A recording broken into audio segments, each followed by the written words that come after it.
Cuba está sempre em crise, isso é um fato. Mas após uma crise maior, que chamou a atenção dos Estados Unidos, foi aprovado um pacote com 176 medidas para liberalizar a economia, seguindo a ideia do governo chinês. Parece que os comunas arregaram, não foi? Esta é a Visão Libertária, sua fonte de informações descentralizadas e distribuídas. Ajude a propagar as ideias de liberdade. Deixe o seu like e compartilhe com seus amigos. Um artigo seu pode virar vídeo aqui também, sabia? Este artigo foi escrito por um libertário aí, revisado e narrado por Gordinho Caipira. As reformas econômicas de cunho mais liberal foram aprovadas por Raul Castro, que apesar de não ser mais o presidente há anos, continua influenciando o governo de Cuba. A aprovação veio após grave crise na ilha comunista, com uma inegável influência americana no processo, apesar de não ter sido a única justificativa.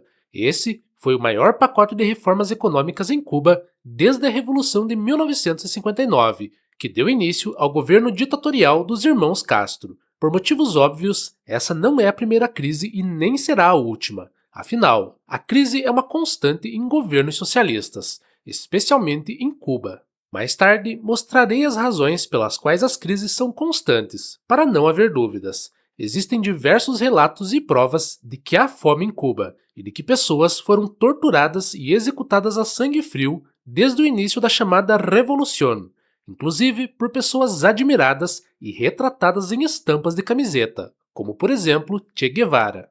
O primeiro-ministro de Cuba, Manuel Marrero, acerca das reformas econômicas, disse o seguinte, abre aspas, queremos reiterar que essas transformações não constituem um desvio do nosso projeto socialista. Pelo contrário, respondem à lógica inerente ao seu desenvolvimento. Fecha aspas. Claro, projetos para liberalizar a economia são essenciais para o desenvolvimento do projeto socialista. Faz muito sentido, claro. Porque a realidade é essa. A teoria de Marx é estúpida e precisa ser deturpada completamente para existir. Não para funcionar, mas simplesmente para existir. Em todos os problemas sociais e econômicos é possível ver uma pitada do socialismo, uma pitada do pensamento marxista centralizador. Existem diversos argumentos, baseados em lógica e fatos, para provar que o socialismo não funciona, nem na teoria e muito menos na prática. O principal argumento utilizado é do professor Ludwig von Mises, descrito em O Cálculo Econômico sobre o Socialismo. No livro, é dito que em um sistema de planejamento central é impossível ditar os preços das coisas, pois não se sabe a demanda. Na própria União Soviética, a teoria do livro foi provada como correta, pois lá se utilizavam os dados de outros países, os países capitalistas, para prever a demanda por outros produtos.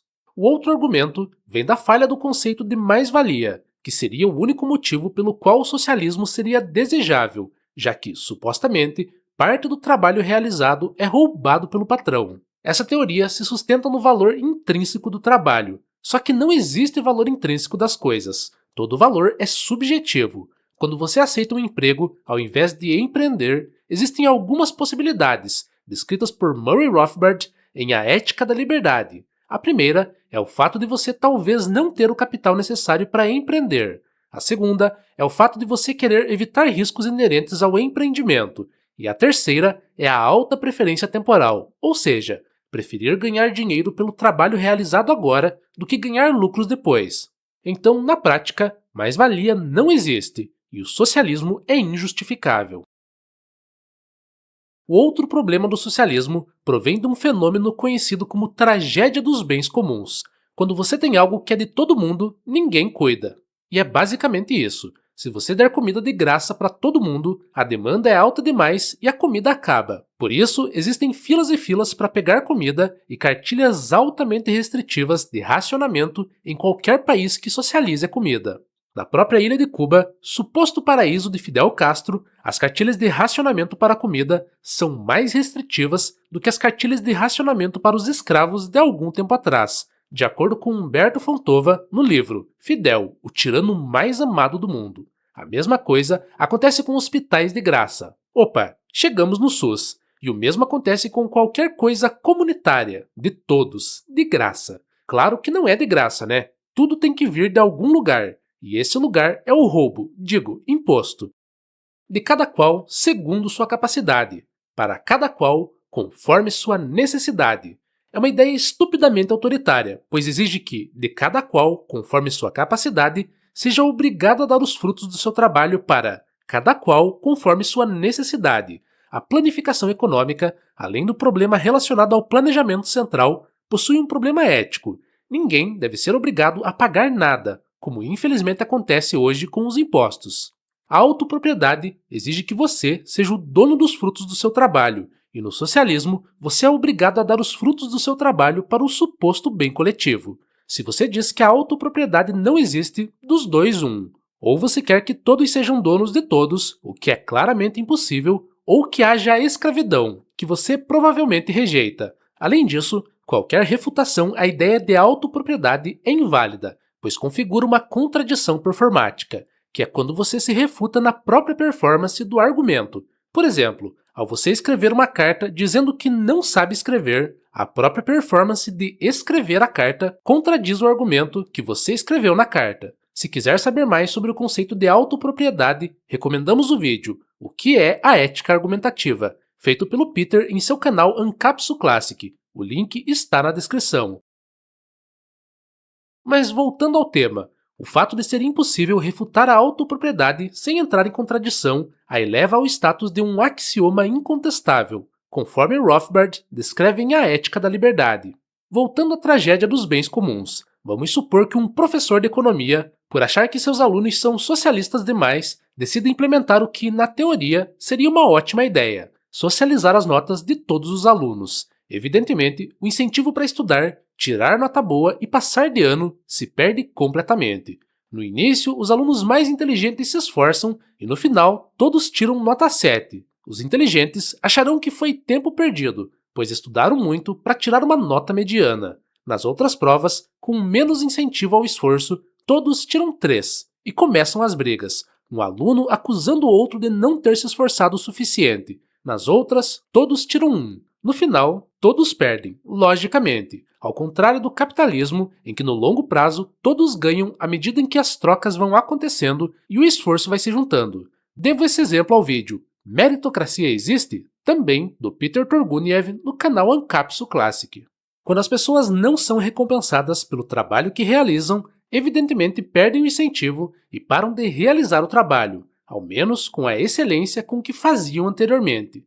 Para que o incentivo ocorra, é necessário que se haja uma recompensa pelo trabalho realizado, seja o lucro do empresário, seja o salário do trabalhador. Por isso, no socialismo, as pessoas trabalham menos, produzem menos e inovam menos, gerando o fracasso desse sistema.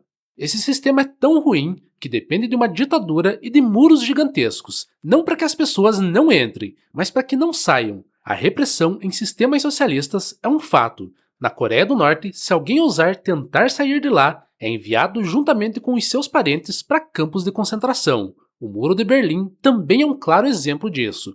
Várias pessoas saíram da Alemanha socialista para a capitalista. Nenhuma foi da capitalista para a socialista.